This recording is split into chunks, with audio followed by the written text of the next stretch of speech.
الأكرم الذي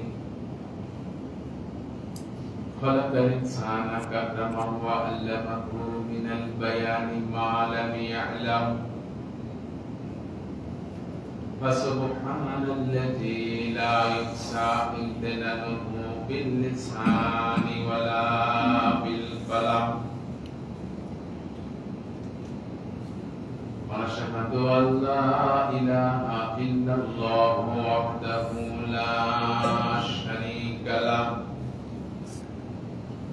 ونشهد أن سيدنا إمامنا قدوتنا حبيبنا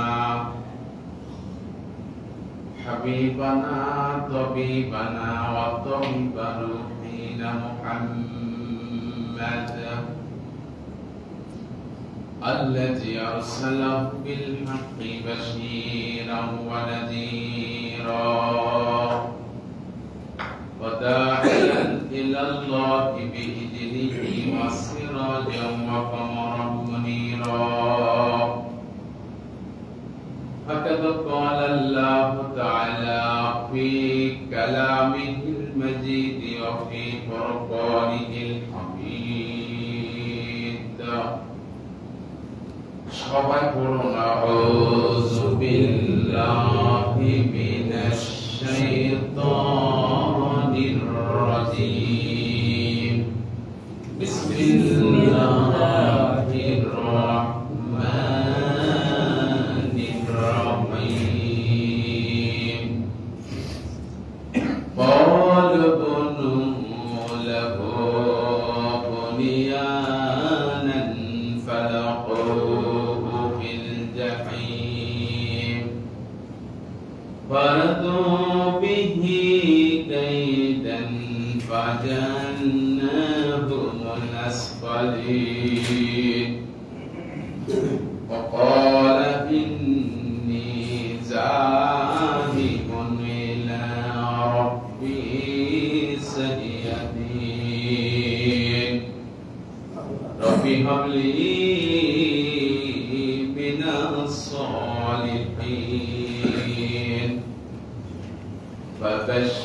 فبشرناه بغلام حليم فلما بلغ معه السعي قال يا بني إني أرى في المنام أني أذبحك انظر ماذا ترى قال يا أبت افعل ما تؤمر ستجدني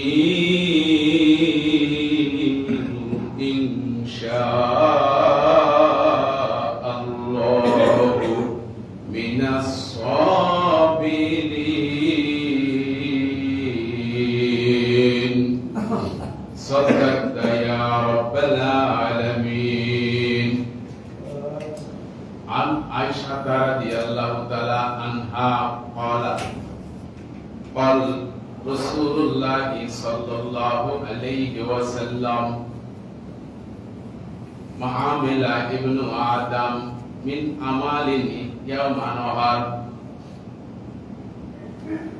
أحب إلى الله من إهلاك الدم وإنه ليؤتى يوم القيامة بقرونها وأشعارها وأزلافها وإن الدم ليقع من الله بمكان قبله أن يقع في الأرض فطيبوا بها نفسا أو كما قال عليه الصلاة والسلام معزز محترم সম্মানিত উপস্থিতি সকলের প্রতি আমার আবারও সশ্রদ্ধ সালাম। আসসালামু আলাইকুম ওয়া রাহমাতুল্লাহি তাআলা ওয়া বারাকাতুহু। সর্বপ্রথম সেই বিশ্ব নিয়ন্তা আল্লাহ সুবহানাহু ওয়া তাআলা শুকরিয়া করছি যে মহান আল্লাহ রাব্বুল আলামিন আমাদেরকে দয়া করে মায়া করে মহব্বত করে ভালোবেসে পবিত্র জিলকদ মাসে একটি জুমা হাজির হওয়ার তৌফিক দান করেছেন, সেই মহান রবের শুকরগুজার করছি। সকলে জবান খুলে জোরে সোরে বলছি আলহামদুলিল্লাহ। আরেকটু আওয়াজ দিয়ে বলুন আলহামদুলিল্লাহ। পাশাপাশি বিশ্ব মানবতার মুক্তির দিশারি মুক্তির দূত মুহাম্মদ আরবি মামিনার নয়নের মনি হাবিবুনা তবিবুনা সামাদুনা তবিবু কুলুবিনা তবিবু আরওয়াহিনা মুহাম্মদুর রাসূলুল্লাহ সাল্লাল্লাহু আলাইহি ওয়াসাল্লাম। সম্মানিত উপস্থিতি, আমি আপনাদের সম্মুখে কোরআনুল কারীমের সূরাত আস-সাফফাত থেকে কয়েকটি আয়াতে কারিমা এবং হুজুর সাল্লাল্লাহু আলাইহি ওয়াসাল্লামের অসংখ্য হাদিসের মাঝ থেকে একখান হাদিসে নববী তেলাওয়াত করেছি। এর সহজার্থের মাধ্যমে আলোচনা শুরু করব ইনশাআল্লাহ। আপনাদের সবাইকে নিয়ে আরেকবার তাওস্তাসিম তেলাওয়াত করতে চাই। কষ্ট হবে? তেলাওয়াত করুন আউযু বিল্লাহি মিনাশ শাইতানির রাজীম বিসমিল্লাহির রাহমানির রহিম। বিতাড়িত মরদুদ শয়তানের ওয়াসওয়াসা থেকে আল্লাহ তাআলার নিকট পানাহ চাই। পরম করুণাময় আল্লাহ তাআলার নামে শুরু করছি। আল্লাহ বলছেন قُلُوبٌ لَهُ بُنْيَانًا فَالْقُوهُ فِي الْجَحِيمِ।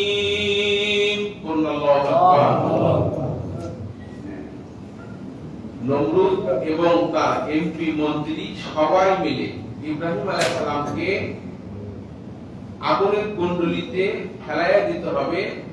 সে প্রসঙ্গে তারা বলছেন যে আগুনের কুণ্ডলী তৈরি করো এবং ওই লোকটাকে ওই আগুনের কুণ্ডলিতে নিক্ষেপ করো।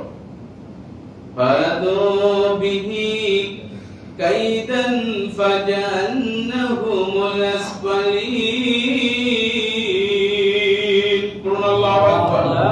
আল্লাহ বলেন তারা ইব্রাহিমের ব্যাপারে অনেকগুলো ষড়যন্ত্র করেছিল। আমি আল্লাহ রাব্বুল আলামিন তাদের সকল ষড়যন্ত্রকে বানচাল করে দিয়া তাদেরকে একেবারে ছোট বানায়া দিলাম। বলেন সুবহানাল্লাহ। وقال إني ذاهب إلى ربي يهدين। আল্লাহু আকবার। ইব্রাহিম আলাইহিস সালাম আগুনের কুণ্ডলী থেকে মুক্তি পেয়ে তিনি বলেন আমি এখানে আর খামাখা থাকবো না। যে জায়গায় গেলে মানুষ দ্বীন গ্রহণ করবে, তাওহীদি কালেমা গ্রহণ করবে, মহান পূর্বের দিকে আসবে, আমি সেই জায়গার দিকে চললাম। আমার রব তিনি আমাকে পথ দেখাবেন। বলেন সুবহানাল্লাহ। পথ চলতে চলতে ইব্রাহিম আলাইহিস সালামের বয়স হয়ে গেছে 86 বছর। কত বছর? 86 বছর বয়স। তিনি বলতেছেন আল্লাহ পাশে তো কাউকে পাচ্ছি না, আমি আমার বিবি হাজেরা আর ভাইপো লূত আলাইহিস সালাম এছাড়া তো কাউকে পাচ্ছি না। আমি তো বড় মানুষ হয়ে যাচ্ছি, আমার তো কোনো সন্তানাদি নাই। ইসলামের এই ঝান্ডা ধরবে কে? এই তাওহীদ কালেমা প্রচার করবে কে? আল্লাহর কাছে তখন ইব্রাহিম আলাইহিস সালাম দোয়া করলেন রব্বি হাবলি মিনাস সালিহিন। আল্লাহু আকবার। ইব্রাহিম আলাইহিস সালাম দোয়া করলেন ও আল্লাহ তোমার দ্বীন কায়েমের জন্য, তোমার ইসলাম প্রচারের জন্য, তোমার তাওহীদি কালেমাকে দুনিয়াতে কায়েম করার জন্য আমাকে একটা নেককার সন্তান দান করুন। বলেন সুবহানাল্লাহ। আল্লাহ বলেন ইব্রাহিম তোমার দোয়া করতে দেই। আহা, আমার দরবারে দোয়া কবুল করতে আমি দেরি করি নাই। বলেন সুবহানাল্লাহ। আল্লাহ রাব্বুল আলামিন এই জায়গায় বলতেছেন ইব্রাহিম যে দোয়া করেছেন আমি দোয়া কবুল করে নিলাম, তোমাকে সুসংবাদ দিতেছি। ফাবাশশারনাহু বিগুলামিন হালিম। আল্লাহু আকবার। আল্লাহ পাক ইব্রাহিম আলাইহিস সালামকে বললেন, তোমাকে অতি ধৈর্যশীল একটা সন্তান আমি দান করব। فلما بلغ معه السعي সেই সন্তান ইসমাঈল আলাইহিস সালাম তিনি যখন দৌড়াদৌড়ির বয়সে উপনীত হলো, قال يا بني إني أرى في المنام ইব্রাহিম আলাইহিস সালাম ছেলেকে ডেকে বলতেছেন, ইয়া বুনাইয়া, হে কলিজার টুকরা সোনামণি সন্তান ইসমাঈল, ইন্নী আরা ফিল মানাম, আমি স্বপ্ন যোগে দেখেছি, আন্নী আযবাহু, আমি তোমাকে কুরবানি করছি। বলেন সুবহানাল্লাহ। ফানজুর মাযা তারা, তুমি এখন বলো তোমার অভিমত কি, তোমার মতামত কি? قال يا أبت افعل ما تؤمر আল্লাহু আকবার। ইসমাঈল আলাইহিস সালাম বলেন, ও আব্বাজান, আপনি যে ব্যাপারে মহান রবের পক্ষ থেকে আদিষ্ট হয়েছেন তা আপনি বাস্তবায়ন করুন। বলো সুবহানাল্লাহ। সাতাজিদুনি ইনশাআল্লাহু মিনাস সাবিরিন। আল্লাহু আকবার। এই কাজে আমি ইসমাঈলকে আপনি একেবারে ধৈর্যশীল অবস্থায় পাবেন। বলেন সুবহানাল্লাহ। এই ছিল আয়াতে কারিমার অর্থ।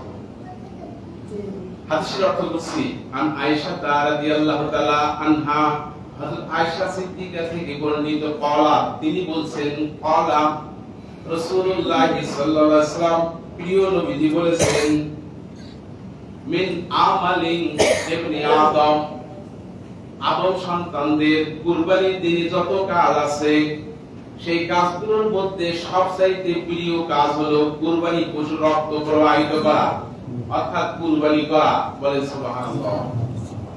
أحب إلى الله من هرق الدم وإنه لا يؤتى يوم القيامة بقرونها وأشعارها وأزلافها. الله أكبر. কুরবানির পশু, আপনি যে ছাগল কুরবানি করবেন, গরু কুরবানি করবেন, উট কুরবানি করবেন, দুম্বা কুরবানি করবেন, যা কুরবানি করবেন, কুরবানি যদি আল্লাহর সন্তুষ্টি সিদ্ধি করতে পারেন, এই কুরবানির পশু কিয়ামতের দিবসে আল্লাহর আদালতে আপনাকে পাশ করে নেবার জন্য, আপনাকে জান্নাতে পৌঁছাবার জন্য কুরবানি পশুর খুর, কুরবানি পশুর শিং, কুরবানি পশুর চামড়া সবকিছু মহান প্রভুর সামনে হাজির হয়ে সাক্ষী দেবে। আরেকটা আওয়াজ বলুন সুবহানাল্লাহ।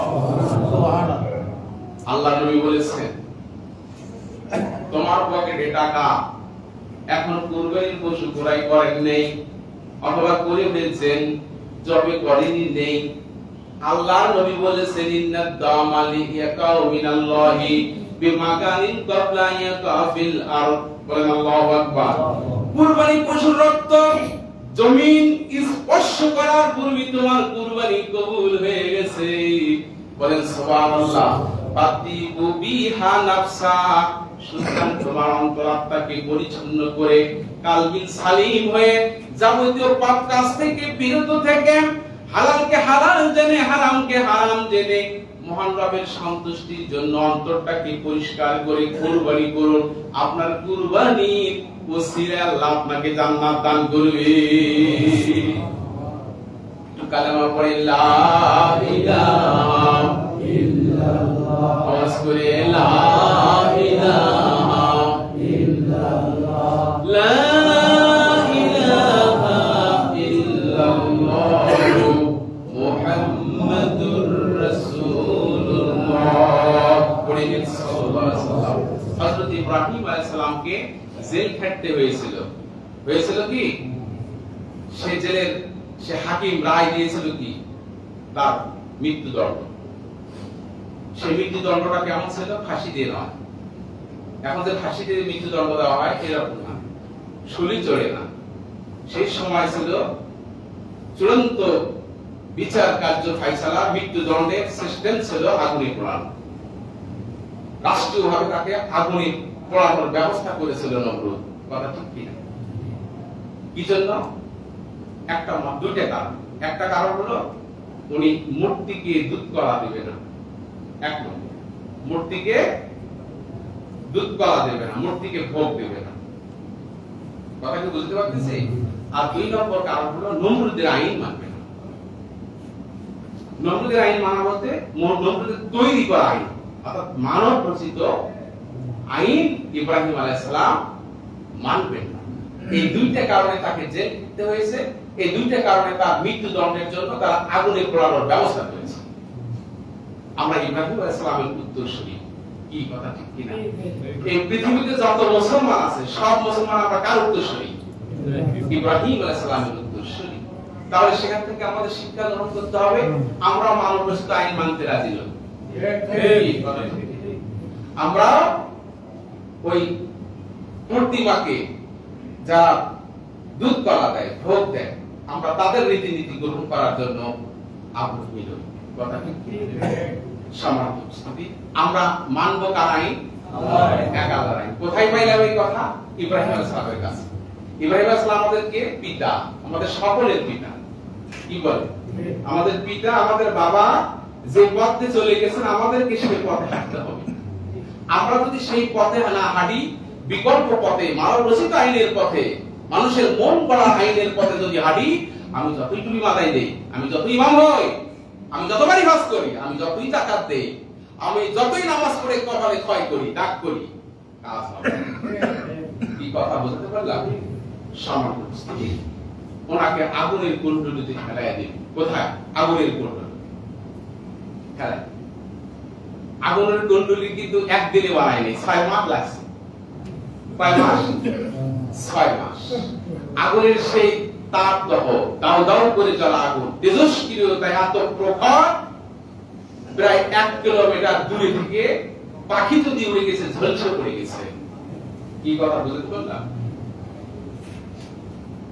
সেই আগুনের কুণ্ডলিতে ইব্রাহিমকে ফেলবে। কিভাবে ফেলবে? খুব টেনশন নমরুদের, কোন পথ ভাবছে কিভাবে ফেলাই। ওই জায়গায় ছিল এক বুড়ে মানুষের আমার বুদ্ধি বেশি, অভিজ্ঞতা বেশি, অভিজ্ঞতা বেশি। এই বুড়ার নাম ছিল হুনুন বা হাইজান। তাফসীরের কিতাবে পড়া হয়েছে ওনার নাম কি? হুনুন বা হাইজান। হুনুন বা হাইজান বলতেছেন যে শোনো, ইব্রাহিম কিন্তু আজেবাজে ছেলে নয়, আজেবাজে যুবক নয়, শক্তিশালী যুবক। ওকে যদি আগুনের কিনারায় একটা লাফ দিয়ে উঠে যাবে। কি বলে? নমরুদ তখন বলতেছে কি করা যায়? হুনুন বা হাইজান বলতেছেন যে একটা পথ আছে, কি যে তোমরা চরকি বানাও। চরকি, চরকিতে খেলা করে না, চরকি, চরকি বানাও। চরকি মানে যে তার মাঝখানটাতে একটা রশি বেঁধে দাও, চরকি ঘুরতে থাকবে, যখন মাঝখানে যাবে রশি টান দিবে আর আগুনের মাঝখানে পড়বে। বলো নাউযুবিল্লাহ মিন যালিক। এই হুনুন, এই হাইজান নমরুদকে পরামর্শ দিল। পরামর্শ দিয়ে কয়েক কদম চলে যাওয়ার পরে তাফসীরের কিতাবে আসছে, মুসলমান ভাইয়েরা খুব ভালো করে বুঝুন, এই হুনুন বা হাইজান এই পরামর্শ দিয়ে কয়েক কদম যাওয়ার পরে সেই জায়গার মাটি আল্লাহর গজবে ডাবে গেছে। সে ডাবতে ডাবতে কিয়ামত পর্যন্ত ডাবতে থাকবে। মুসলমান ভাইয়েরা, এই জায়গা থেকে শিক্ষা গ্রহণ করা লাগবে। জীবনের সাথে একটু কথাগুলো মিলিয়ে দিতে চাই, সমস্যা হবে নাকি? আমরা মুসলমান, আমরা দ্বীন ইসলাম মানি, কোরআন মানি। কথা ঠিক কিনা? আমরা আল্লাহ রাসূলের পথে চলি। এই পথে চলতে গিয়ে আপনি যদি অন্যায়কে সাপোর্ট করেন আর ন্যায়কে ডুবে দেন, আল্লাহ রাব্বুল আলামিন ওই হুনুন বা হাইজানের মতো আপনাকেও কোনো না কোনো দিক দিয়ে ডাবে দিবে। আপনাকে এমন ভাবে ডাবে দিবে, আপনার ব্যাংক ভরা টাকা, মাঠ ভরা জমি, পকেট ভরা টাকা আপনাকে এমন রূপ দিয়ে ডাবে দিবে, আপনার সব সম্পদ শেষ। অথবা আপনার এমন সন্তান দিবে যে সন্তান থেকে আপনি আশা করতে চেয়েছিলেন যে একটা ভালো কিছু করবে, ভালো একটা অবস্থানে যাবে, সে ডিসি হবে, ম্যাজিস্ট্রেট হবে, বিচারক হবে, এমপি হবে, মন্ত্রী হবে আশা করেছিলেন, কিন্তু আপনার সন্তানটা নেশাখোর হয়ে গেছে, এমন ভাবে আপনাকে দাবি দেবে। সেই জন্য মুসলমান সবসময় কোন পক্ষে থাকবে? ন্যায়ের পক্ষে থাকবে, অন্যায়ের বিরোধিতা করবে, অন্যায়ের সাথে মোকাবেলা করবে। এটা কোথায় পেয়েছি? ইব্রাহিম আলাইহিস সালামের কাছ থেকে পেয়েছি। কি কথা ঠিক কিনা? আর ইব্রাহিম আলাইহিস সালাম ন্যায়ের পক্ষে ছিল জন্যই জেলখানায় গিয়েছেন, আগুনের কুণ্ডলিতে পড়তে হয়েছে। হুনুন অন্যায়ের পক্ষে কথা বলার কারণে কিয়ামত পর্যন্ত মাটিতে দাবি যাচ্ছে, আমরা মুসলমান তা করব না, আমরা ন্যায়ের পক্ষে থাকবো। কি কথা ঠিক কিনা? মুসলমান ভাইয়েরা খুব ভালো করে বুঝেন, ইব্রাহিম আলাইহিস সালাম তো সারেন্ডার করতে পারতেন, পারতেন না? সারেন্ডার করতে পারতেন যে শোনো, আগুনের কুণ্ডলিতে ফেলায় দিলে দুনিয়ার কোনো মানুষ বাঁচে নেই, আমিও বাঁচবো না, সুতরাং এতক্ষণ পর্যন্ত আমি যে আল্লাহর কথা বলছি আর বলবো না, এতক্ষণ পর্যন্ত আমি যে কথাগুলো বলছি আর বলবো না, দয়া করে আমাকে আগুনের কুণ্ডলিতে ফেলাইবেন না। বলতে পারতেন কিনা? ইব্রাহিম আলাইহিস সালাম বলছেন নাকি? বলেন নাই। ইব্রাহিম আলাইহিস সালাম আগে থেকে জানতেন নাকি আগুন থেকে বেঁচে যাবেন? জানতেন না, বলেনও নাই। শিক্ষা দিতে হবে আমাদের মুসলমানদেরকে, কথা ঠিক কিনা?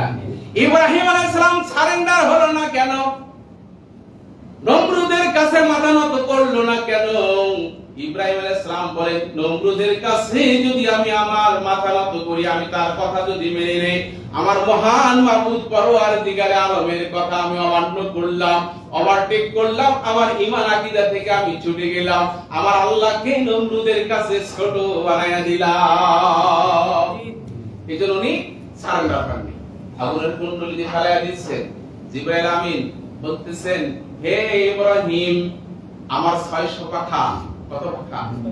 600 পাখা, একটা পাখা নাড়া দেব, নিমেষের ভিতরে এই 6 মাসের জ্বালানো আগুন একেবারে নিভে যাবে।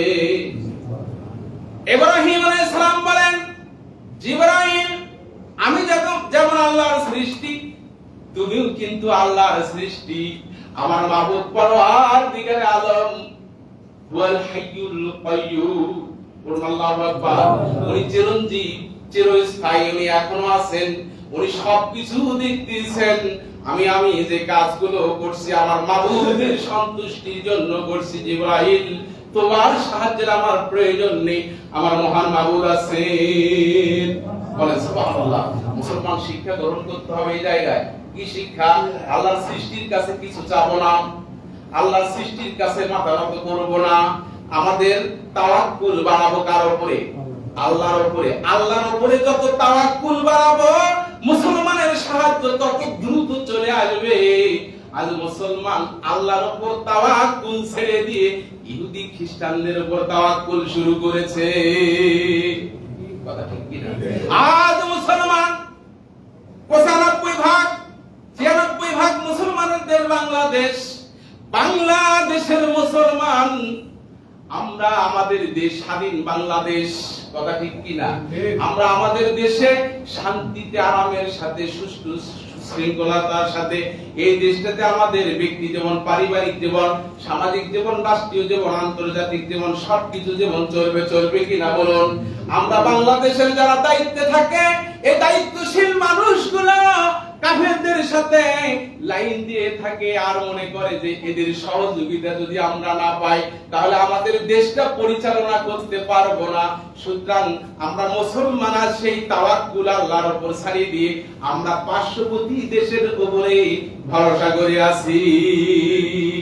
কথা ঠিক কিনা? আমরা মুসলমান, এই বাংলাদেশের 15-16 কোটি মুসলমান ঐক্যবদ্ধ হয়ে তাম পৃথিবীর মুসলমানদের ভিতরে আমরা যদি জাগরণ সৃষ্টি করতে পারি, ঐক্যবদ্ধতা সৃষ্টি করতে পারি, অন্যায়ের প্রতিবাদ করতে পারি, ওই ভারতে আমাদের মুসলমান ভাইয়েরা যে মার খাচ্ছে এই সাহস তারা কখনো পাইতো না। কি কথা ঠিক কি না? খারাপ লাগতেছে নাকি?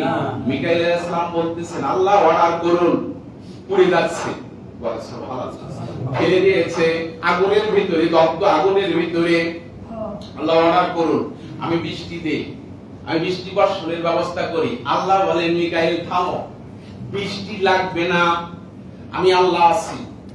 আল্লাহ রাব্বুল আলামিন বলেন, তামাম পৃথিবীর আসমান জমিনে যা কিছু আছে সব কিছু আমার সৃষ্টি, আমার বিধান মতো তাদেরকে চলতে হবে, আমার আইন মতো তাদেরকে চলতে হবে।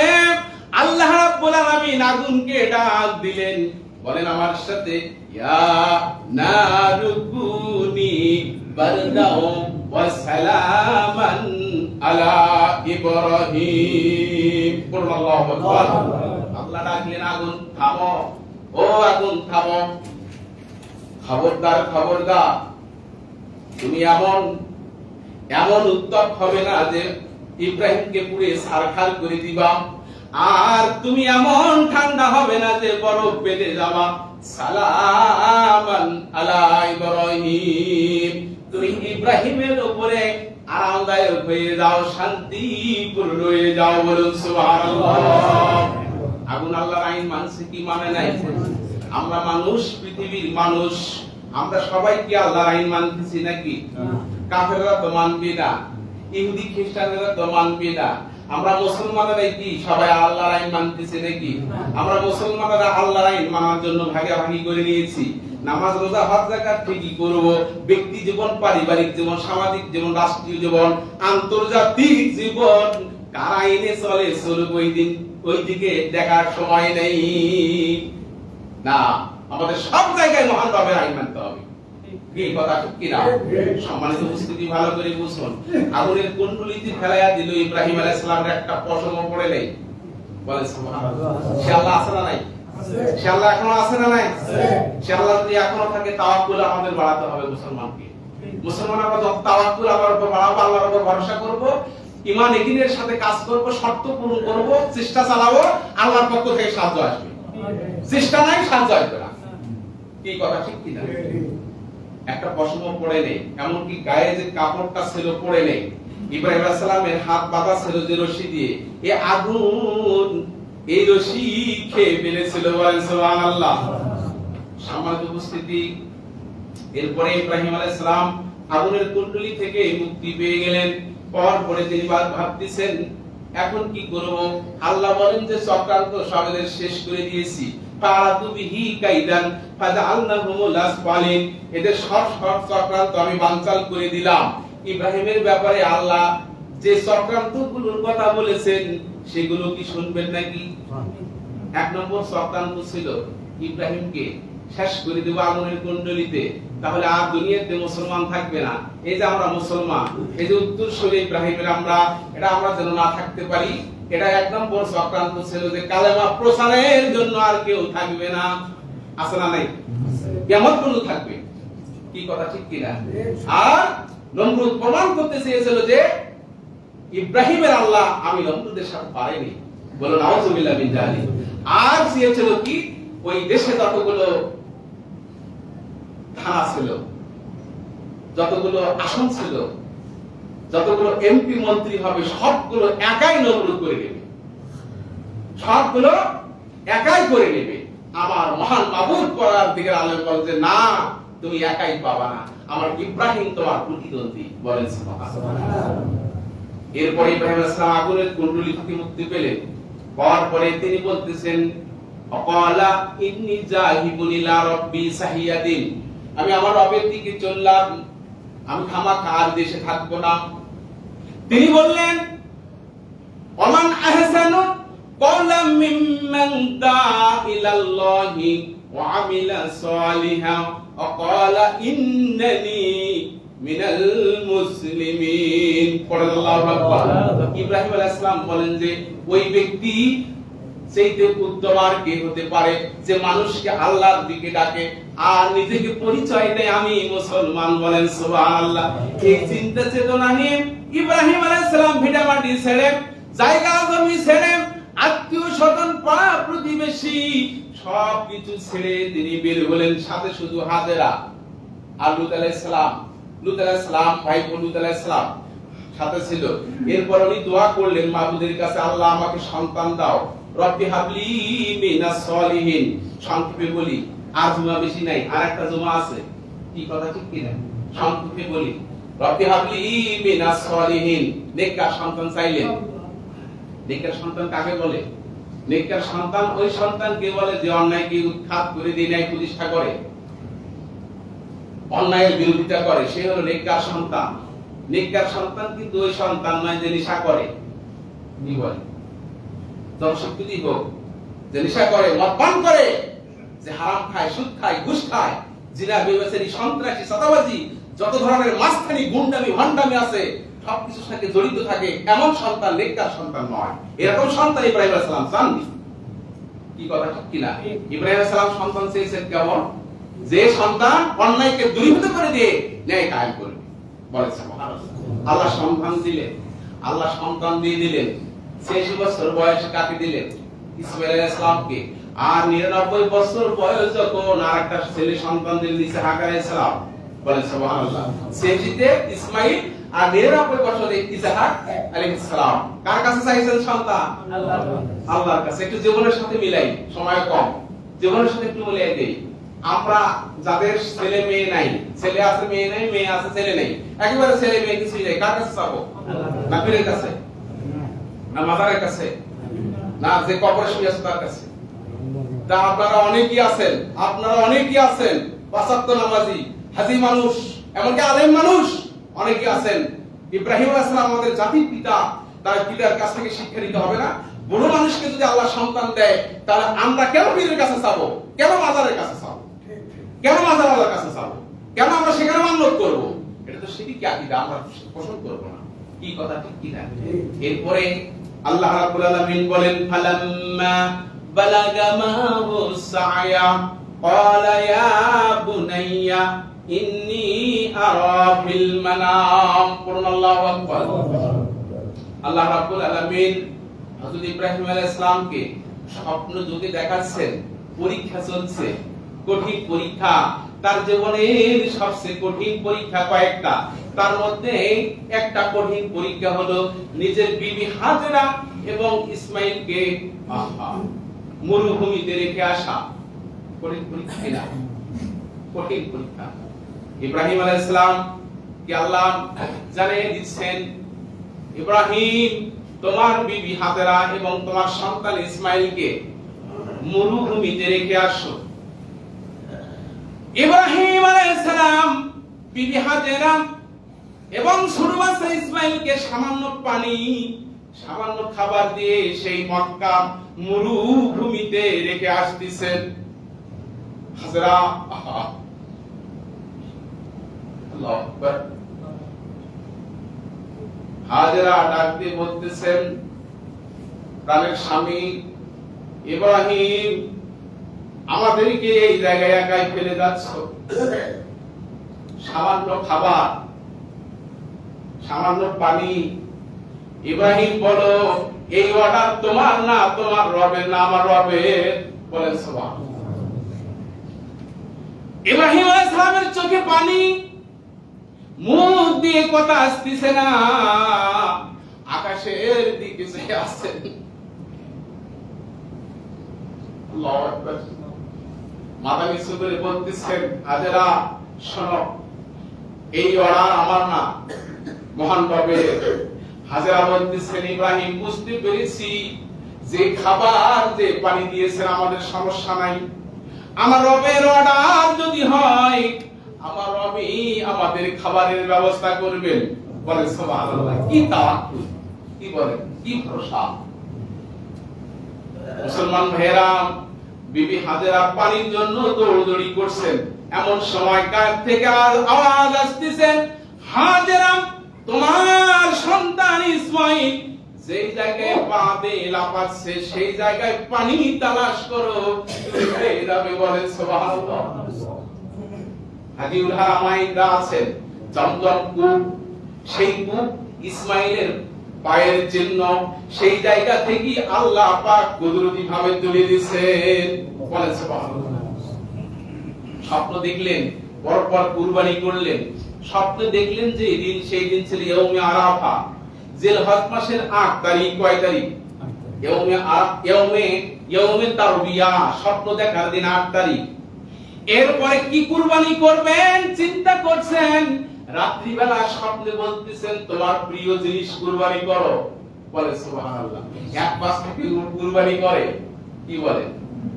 কিন্তু আল্লাহ স্বপ্নে দেখায় প্রিয় জিনিস কুরবান করো। ইব্রাহিম আলাইহিস সালাম সবকিছু তালাশ করে দেখেন যে ঘুরে ফিরে একটাই অঙ্কে আসে, একটাই মনের ভিতরে আসে, সবকিছু চাইতে আমার প্রিয় ধন হলো ইসমাঈল।